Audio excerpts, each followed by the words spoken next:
This is a work in progress, so together with Eli, who just left, and some other guys. And I'll begin with something which I believe is a kind of censorship in quantum mechanics. There are many oddities of quantum mechanics. This is a magical world. But there is a kind of censorship in which says that you can never observe these effects in real time. In the double slit experiment, there is something amazing going on. Yakir says, yeah.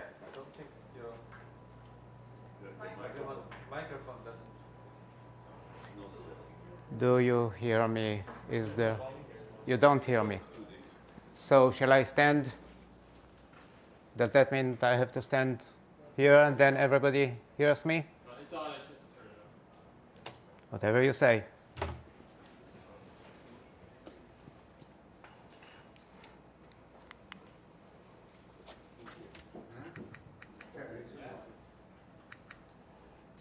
Go ahead and talk. Yeah, can you hear me? Finish my course. So How nice of you. But now, in order to see Yakir, I have to... OK, I'll try to do that. Whatever you say. So am I free to walk, or I have to... Yeah, thank you very much. So there is a kind of time censorship in quantum mechanics that says that you cannot observe these beautiful effects in real time. In the double slit experiment, something very odd is going on. Yakir proposed his interpretation to it. Other people will say that you have a superposed particle going through both slits, but you never observe it in real time. You have to wait until the two halves of the wave function give rise to interference, and then you say, well, something went through both slits. Similarly, in the Aharonov Bohm, you have to wait until the charge encircles the solenoid, and then you know that something beautiful went on. Similarly, in the EPR, Alice and Bob, they never know that something non-local is going on in real time. They have to meet and compare their lists in order to observe non-locality. What is so beautiful about the TSVF is that for the first time it enables you to see things much better between the pre and post selection. And this is what I want to talk about, and then go to some of its implications, inspired by the discussion that went on now. Here is the ordinary MZI Mach-Zehnder interferometer. So what you have here, you are ensured that every photon that came through this direction will emerge here. We call this C, this D. So it means that if everything is OK, all photons will go only to the C. It just, in terms of position and momentum, the particle retains its momentum, its direction. OK? If there is any, if you are somehow spoiling the interference, then you're going to get clicks at D. This all we know. Along came Lucian Hardy with an ingenious variation. He had many of the IFM and proposed the following thing. Let's take an atom. I call this a Hardy atom. Let's take an atom which is superposed between two boxes. It has been split according to its Z spin. So here you have a particle, and it is either in this box or in this box. It has been split according to its spin. And here is another. That is an atom. And here is another atom. The boxes are opaque for the atom. It cannot escape. But they are transparent for the photon. And then you run the experiment. In many of the cases, one of the atoms will absorb the photon, and you are done. But in some of the cases, you are going to end up in D. And this is a very interesting situation now, because you know that one of the atoms is in the intersecting box and the other is out. You can't have both of them being out, because then interference will not be disturbed and it will always go to C. You can't have both atoms inside, because then you will have no photon. You post-select for the cases in which you get D, and now you know that the two atoms are entangled. Either one is in the inner box and the other in the outer box. That is, either one is spin up and the other spin down. And what is beautiful about it is that if they are correlated along the Z direction, then they are correlated along the X and the Y. So you have an EPR pair. You prepare many pairs like that. You give them to Alice and Bob, and you are satisfied that Bell inequality has been violated. So you actually cloned kind of, you made a single particle non-locality into two particle non-locality, and this is a nice way to see that actually something non-local was going on here. Okay, this is, and here are the details, how you do that, and so on. This is Hardy's experiment, from which he derived some very interesting results. I can say that Ellie and I found out that you don't have to select out the other cases, say the cases in which the photon ended up in C, and the cases in which there was no photon, in which one of the atoms have absorbed the photon. Take all of them, and you have a tripartite entanglement, which is even more interesting. So you don't have to select them out. But let's do what Hardy is doing and select for the cases in which you have D. So do we understand? From one photon, we entangled two atoms that have not been correlated before. We entangled them. So you guess what I want to do? Let's, instead of an electron, of a photon, use an electron and place a solenoid in the middle. And now repeat Hardy's experiment. So here, your C is your D. Don't get confused. Have there been no atoms, then it would go to D because you're changing the phase. So you're selecting for the cases in which you got C, which you understand now, that it should have gone to D, but interference, the inverted interference has been disturbed, so it goes to C. And now we have, again, another EPR pair. But here is something interesting. The kind of entanglement here is somewhat different. You understand. Imagine, and this is what I said in the beginning, imagine that the photon was going in this way and entangling the two particles by going to D, or going in this way and entangling the two particles and going to C. You understand that this is as if I was having an electron which went from the other side. So this is what the AB is doing now. It is changing the type of correlation, of non-local correlation between the two atoms, which is interesting. And here is what Alice and Bob can tell. They make the experiment, and then you tell them at the end. You have to wait for the electron to complete its encircling the solenoid, and then you tell them we got a C or we got a D. It's the most interesting thing is the case where we got C.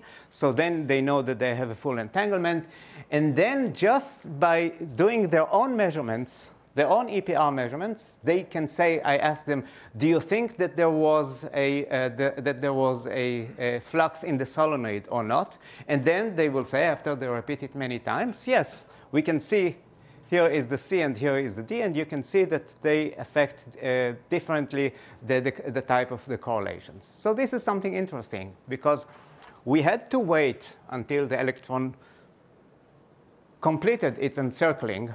But what we did here is to have traces of it in the middle of it. Before, while the electron did not encircle it, there was still, apparently, I think, some kind of AB, which I think is very interesting. So far, we had to wait.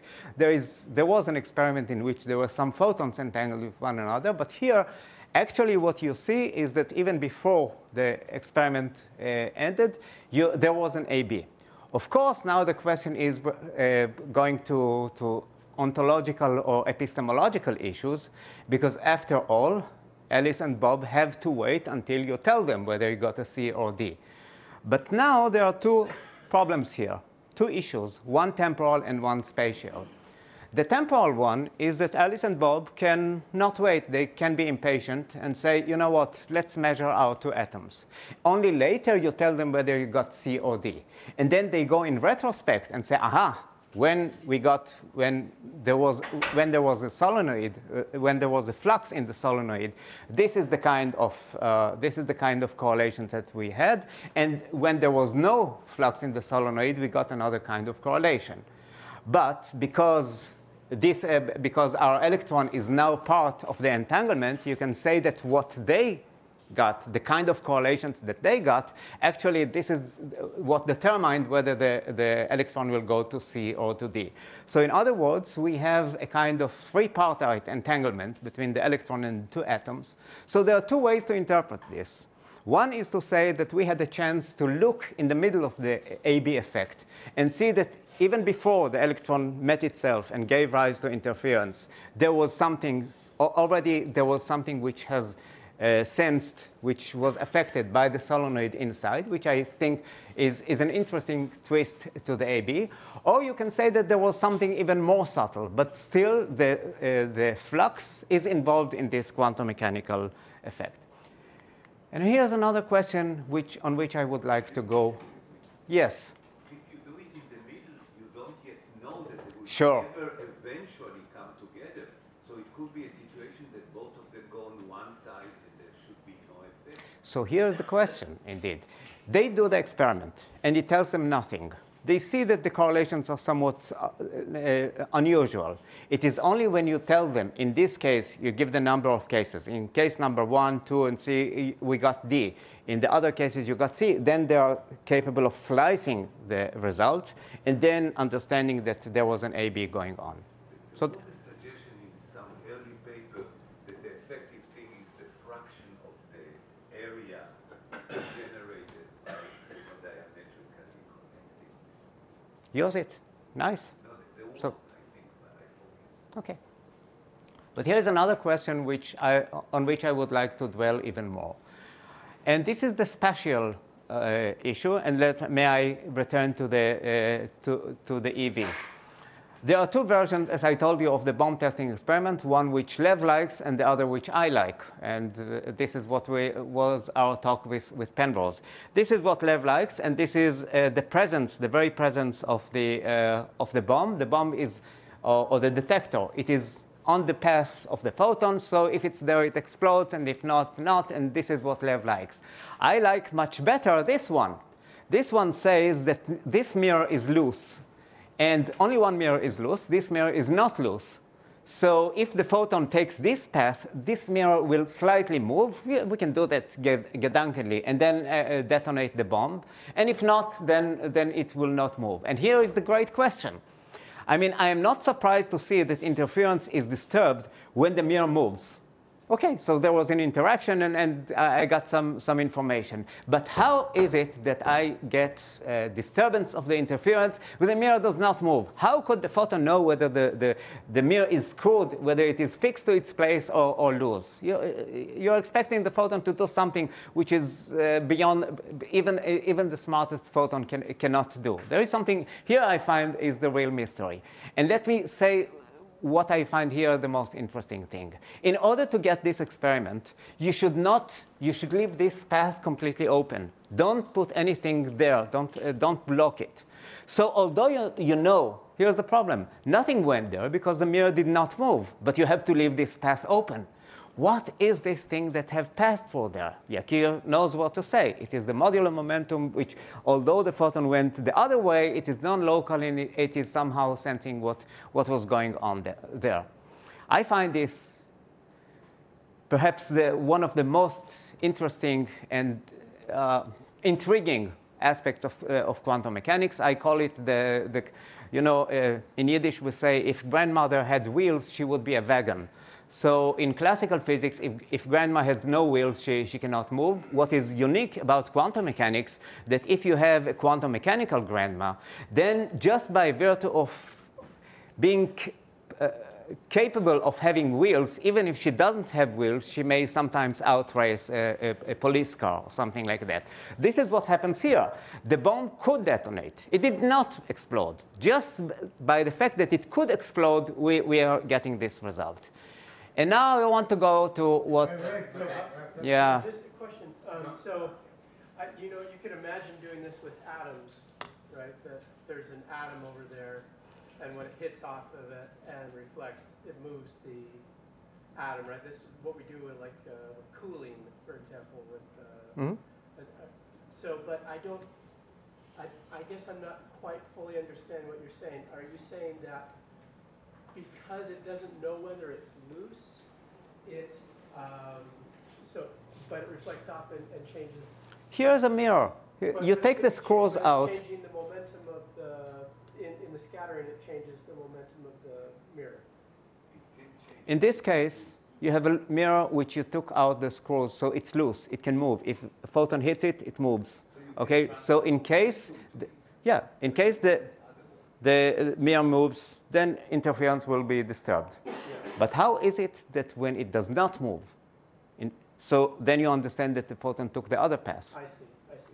Interesting. And you know, Hardy proposed some other variants of this in which you place an atom. Actually, what I showed here is that you place a single atom in one side.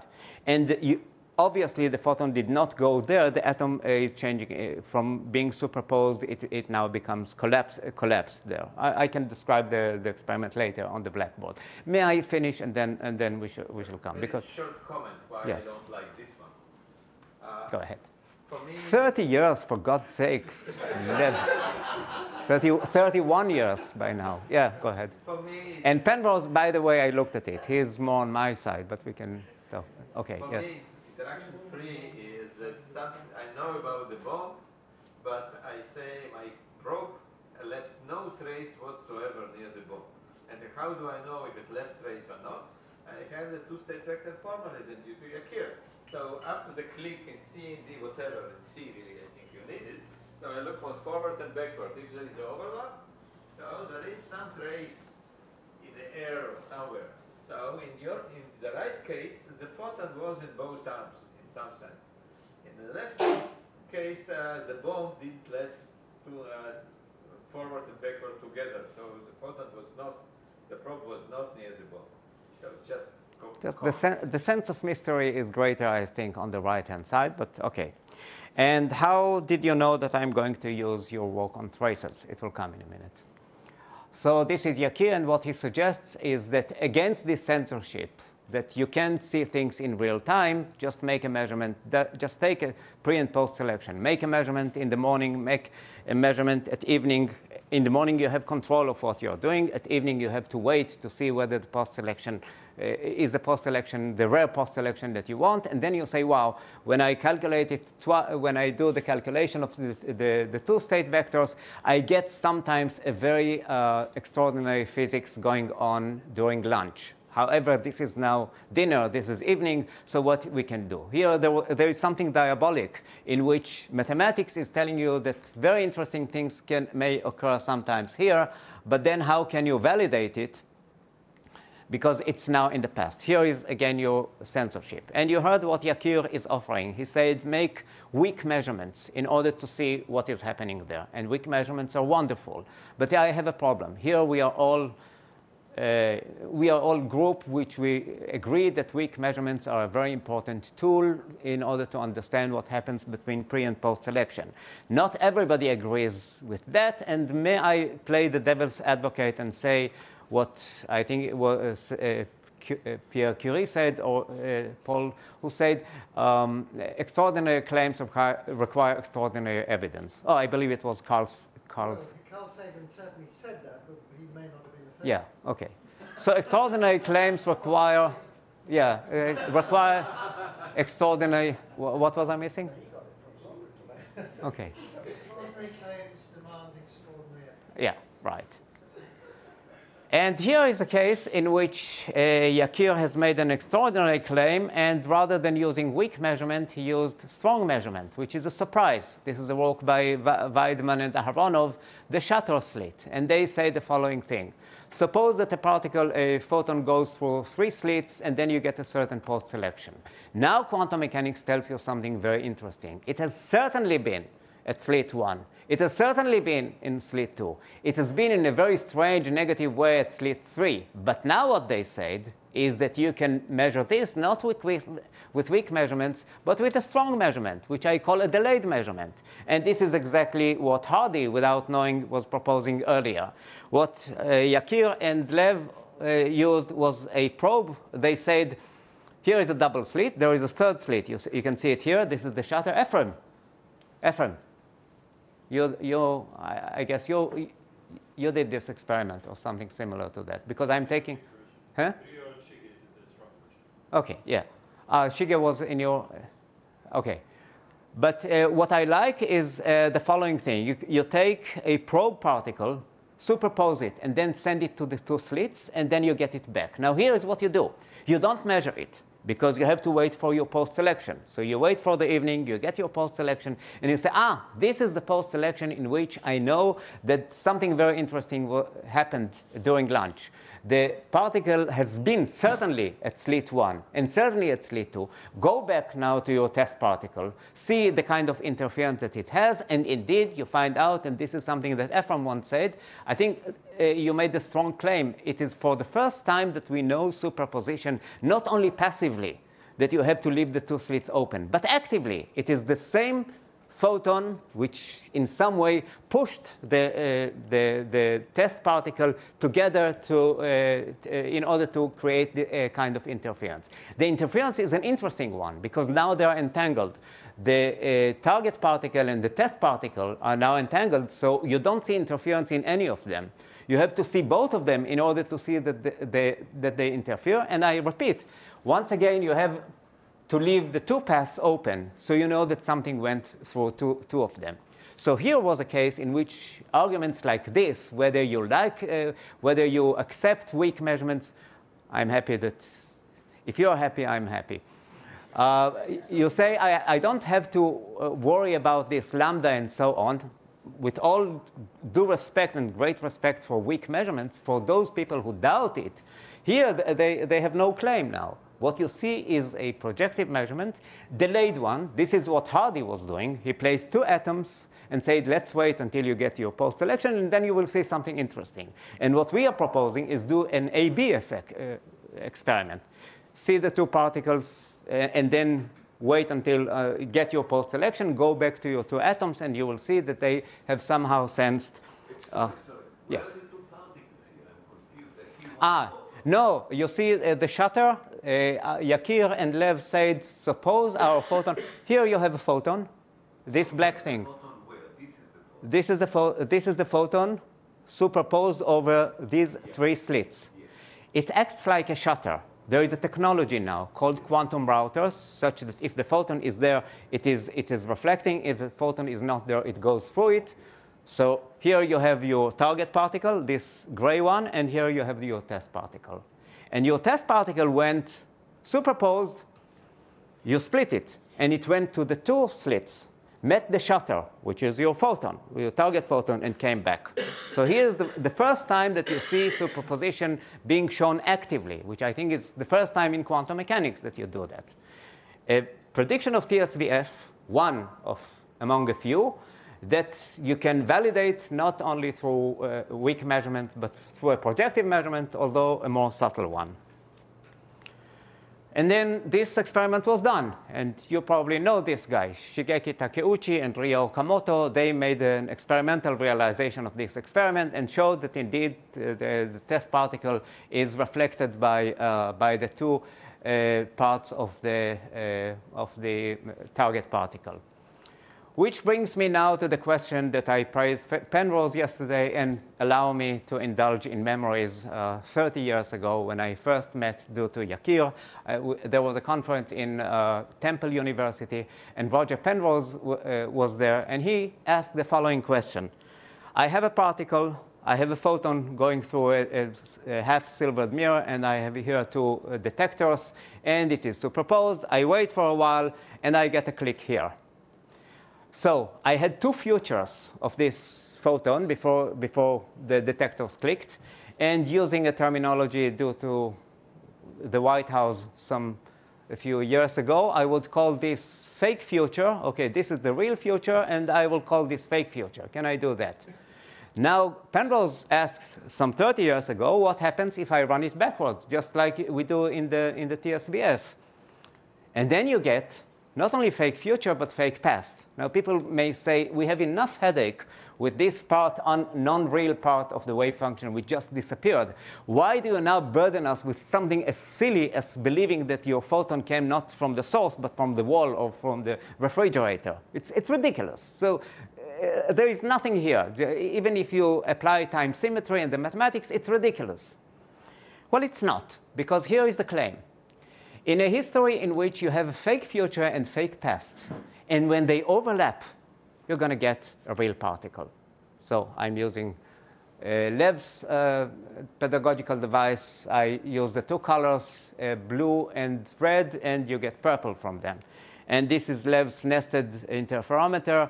visualizing it. It is based, of course, on Yakir's, the case of the disappearing and reappearing particle, and that was something really amazing. You all probably know the particle in 3 boxes, in which it resides with certainty at box A, resides with certainty at box B, but then it resides in a kind of negative way in box C. Now, later Yakir came to the following idea. Make a possibility of the particle going from box A to box B. Then you're going to see something very interesting. At T1, the particle must be at boxes A, B together.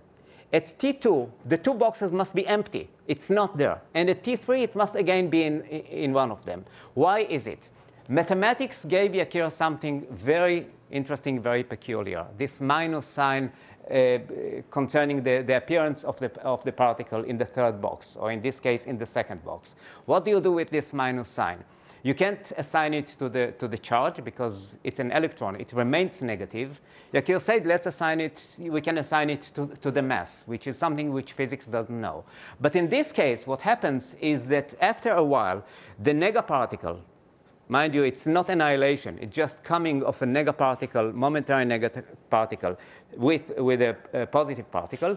Actually, you have nothing there. You have vacuum. After a while, they separate, and lo and behold, from the nothingness emerges a particle and then vanishes again. And this is the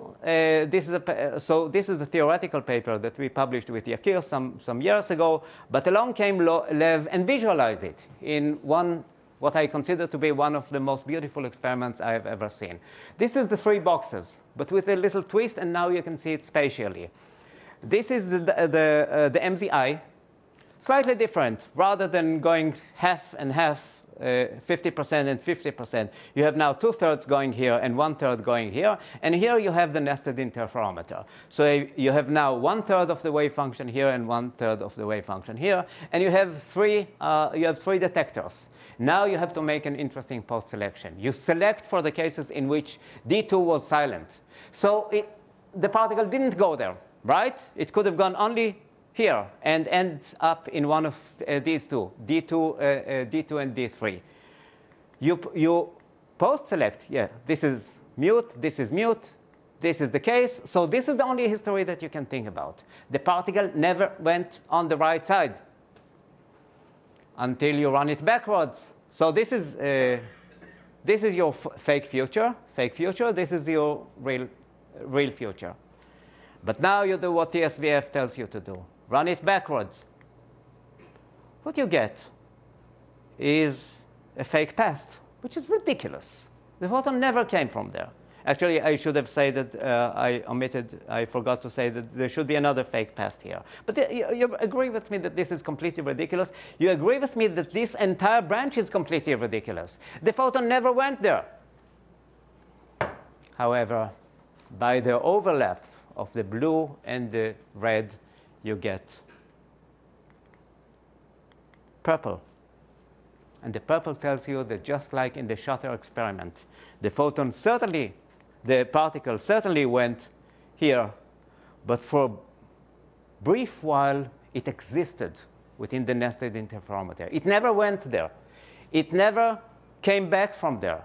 But it was Lev's comment that you should leave this path open that I said something amazing is happening here in quantum mechanics. Now you remember, strong claims demand strong evidence. Could we now synthesize and take the work of these 2 gentlemen and bring it now to this absolutely extraordinary claim? We said, why not? And we approached the 2 Japanese guys, and we proposed the following. This is again the shutter experiment. But here, the probe particle is now superposed not only in space, but also in time. So here's what you do. This is the path to which it never went. See this purple? It existed for a very brief time. I place a mirror here. I place a mirror here. And now I have my probe photon, my probe particle, going to this path when the photon never went. And of course, coming back from a mirror. Then going through this segment of the path, the segment of the same path. And then is reflected now by the particle. and then going again to the third segment when it is not there and it is reflected by a mirror.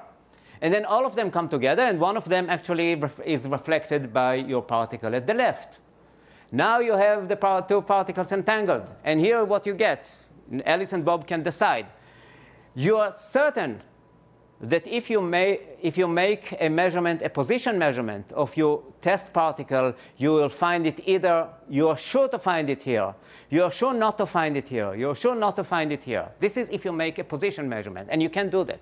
Repeat the experiment many times. Or you can refrain from making a position measurement, just reunite all these parts of the wave function, and they will tell you the whole story. The photon will tell you, the same photon, the same particle will tell you, I have never encountered a particle here. I hit the mirror. I have encountered the particle here. I didn't hit a mirror. I hit a particle. I've never encountered a particle at the beginning. The same photon which has visited this path several times gives you this story. We collaborated again with these Japanese guys, Takeuchi and Okamoto. The experiment now has been done with very interesting results. And what can we make of it? Here I take exception. Yakir doesn't think like me, and he may be right. I'm not sure whether Lev will say that you have the many words, so nothing to worry about, because many words absolve anything. But do you see that there is some affinity between the simple IFM and this case and the nested interferometer? After all, this detector never clicked, so nothing went there.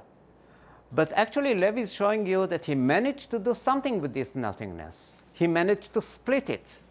It is not very far from what you do in the vacuum when sometimes you get a particle and negative particles, say in the Hawking-Bekenstein or in the Davis-Unruh case. Is it possible that in all those cases in which grandmother doesn't have wheels, but she could have wheels, there is an event that did not occur, but it left marks? Is it possible that actually the TSVF is revealing to you a world which is much more amazing, much more rich and intriguing than quantum mechanics, and telling you that even such exotic things are happening here? Yakir is skeptical about this. I think that a certain generalization like this may be possible one day. What I advise is that there are several other experiments in which you have a pre and post selection. And if you apply something that Andrew did with his engine and so on, what I beg you is to make many nested experiments like this in places in which you say, hey, no particle went from here to there, but some effect has been seen. It is very likely that you will find out that this nothingness has been a pair of such particles, particle and negaparticle. Yeah, this is a kind of philosophical comment which I use without much success with Yakir. Yakir says the mathematics is different, so don't look for... I say I can't believe that God is playing different games in different cases. Probably there must be a kind of generalization. Yakir says, but the mathematics is different. This is a kind of philosophical argument that I make. You have to wait for an eclipse to see light bending near the sun. It doesn't mean that light is not bending when there is no eclipse. So perhaps the post-selection is actually telling you this is the case in which you can observe it, but it happens in other cases. Perhaps we can generalize it, perhaps not. This is an open issue. These are some of our papers. We used to thank Yakir for his inspiration and for his devotion and love throughout these years, but it is about time that we thank a no less important person. I wish to thank Nili for being the real hero for many years in this, for being Yakir's wife and for being there for him. I was so thrilled when you two visited me and we went to this Bedouin guy, and you and Nili were holding this kid. Thank both of you, Nili and Yakir. Thank you very much.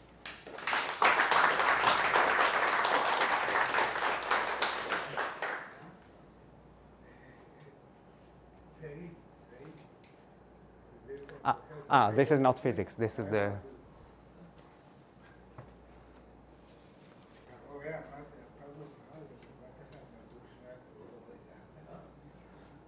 Shall I translate what Yakir is saying? He said that there was a Bedouin shepherd next to my house in the village, and Nili said she wants to see a kid.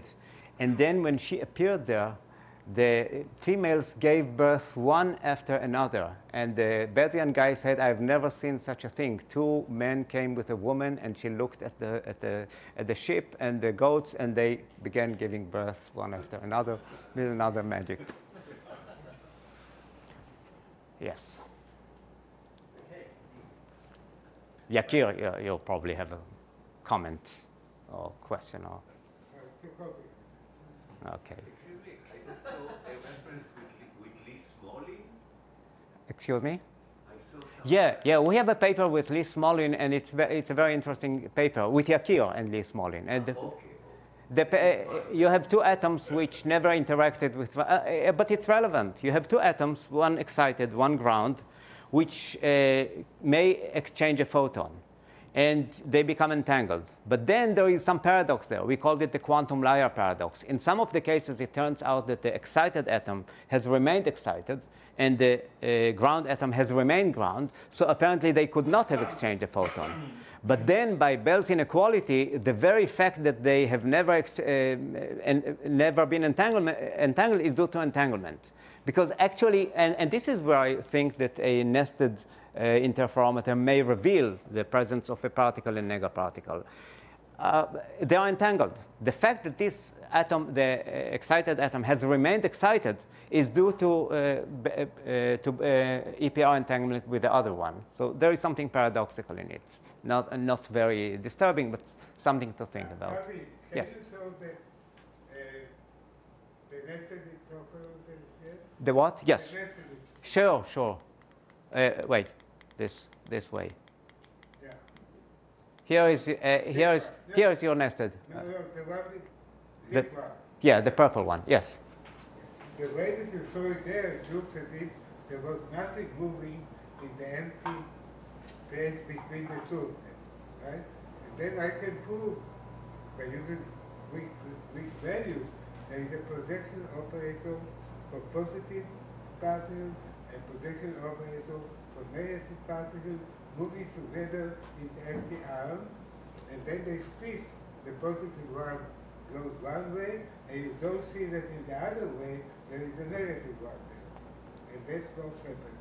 So there is no mystery there. It's not that there was nothing there, but actually, and then we can see that, because suppose that photon had some wave function, some pattern. Then it appears that the nested interferometer inside only after the right time and with the same shape as it was in the beginning.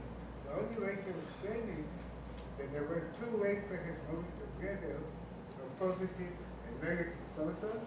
They had the same shape, and that's why when they split after the right time, you see these shapes moving inside the nested interferometer. Otherwise, it would really be a mystery. Why did you have to wait that time? Why did they keep the same shape? Isn't that a nice way to understand? Have you heard what the man said? He said there is nothing mysterious here.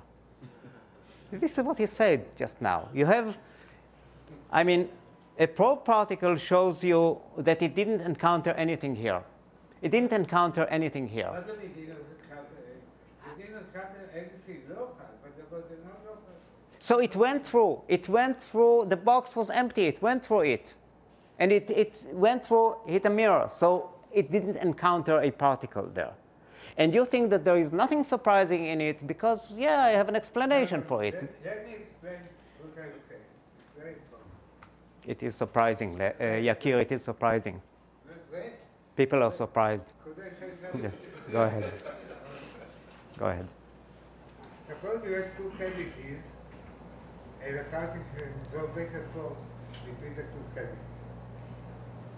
Now, the question, if you find the particle in one cavity, you can tell something not only about the future, but also about the past. you can think, you can say that in the past, there was a time when the particle had a definite value for, if you think about spin, you have a spin that has positive value in the particle in the left box, and negative value in the particle in the right box. When the particle is superposition between the two boxes, you can speak about another component of the spin, that sigma x tells you the particle is the left plus the right box. Now, that you can't see, because you can't observe the spin, that spin, because it's a non-local statement. But you can observe it later when it becomes localized. So there is a situation in physics where you have some observable that you can't see locally now, but you will see it locally later. In fact, in every experiment that is done in the laboratory, for example, in CERN, when you have a collision of two protons and you get now a huge number of particles coming out, you never observe the particles just when they left. You rely on the fact that they were moving freely for some time, and then when you take the position later, you can infer from it what was the momentum earlier. So the fact that you can infer from it, infer it only from the future, doesn't mean that there was really there something non-locally that you could not see. That is the situation here. There are two particles moving there, positive and negative. You can't see locally what's going on there, but from the fact that you see later they were split, you know that they were moving before with a non-local information that you could not see locally. There's nothing mysterious. No, nothing mysterious. I would say that it is, there's one thing I want to say. When Dirac found by his equation that there should be an electron with a positive charge, people told him, forget about it, don't publish it, and then he did that, and then Anderson discovered the positron. You think that there is nothing mysterious in the fact that you decided to trust the mathematics, which nobody ever did, and say there is an ontology there. It will take me some years, 5, 10, 20 years, until I will get used to it, that you added to physics something so no less important than that antiparticles. Now you have particles, antiparticles, and a whole world of negative particles. You find that there is nothing strange in it. It will take me some years to absorb it. But one day I may say that there is nothing mysterious. I'm not there yet. Just lest it turns out that I don't think much of weak measurements. In this experiment, there is something very important that you can do only in weak measurements. Make a weak measurement on this mirror, and you will find out it's a separate experiment. When you get this post-selection, you will find out, Andrew, that this mirror has not been pushed but pulled. So then you can again say what you say to Yakir, it's different and so on, but will you agree with me that there is something very beautiful here? That it is not just playing with noise, but there is something very consistent. I find it very beautiful indeed. I think it's amazing. So remember this, when you talk about weak measurements, think about this, because I believe that there is a new physics here. You have something hitting a mirror. Has experiment like this been done, Yakir? Is it feasible? Say, I know that you mean that you didn't explain it. You say that the right mirror is pushed outward, yes. And the left mirror is pushed inward. Yes, and sometimes it gets a too strong kick in order to get you the right momentum, so this compensates it. But I find this wonderful, and this you get with weak measurements. I think there's a sort of transcendent beauty about it. Yeah, there is a branch called optomechanics, some Kroot and some others. There are some laboratories that... I know there was proposed by some German. Wow, yeah. Do this Quite. experiment, I don't know if Optomechanics, something good. Yes. I'm confused if this is at all related to a paper by Yakir, Lev, Sandu, Alonso Botero, and I have also write a little bit there about the situation where you have the motion of the mirror as if there was negative pressure. Yeah, but- which is like the Yes. nega. Yes, yes. So it is related? yeah, it's the same thing. Okay, so There you it's go. there already. Yeah. So you can augment, I mean, TSVF, you can augment it with both weak and projective measurements. You say TSDF, nobody knows what you mean. Two-state vector. Yeah, I thought that after 3 days, you know. TSVF means the two-state vector formalism. This is what Yakir is doing for the last 30 years and for which we are so much indebted to him.